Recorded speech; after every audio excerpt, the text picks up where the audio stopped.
لم يكن النبي صلى الله عليه وسلم على شيء من النوافل أشد منه تعاهدا على ركعتي الفجر নবী সাল্লাল্লাহু আলাইহি ওয়াসাল্লাম ফজরের 2 রাকাত সুন্নাত নামাজকে এত গুরুত্ব দিতেন যা অন্য কোনো নফল বা সুন্নাত নামাজকে দিতেন না।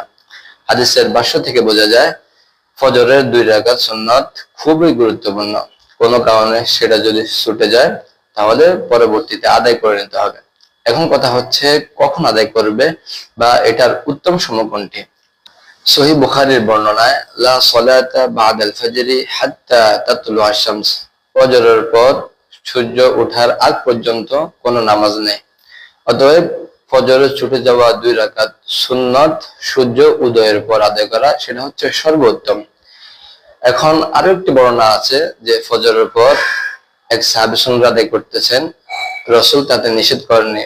তবে হাদিসের সনদের মোকাবেলায় ফজর হাদিসটির সনদ হচ্ছে সহিহ আর এই হাদিসটির সনদ হচ্ছে মুরসাল। অতএব আমরা সহিহ হাদিসটি নির্দ্বিধায় আমল করতে পারি।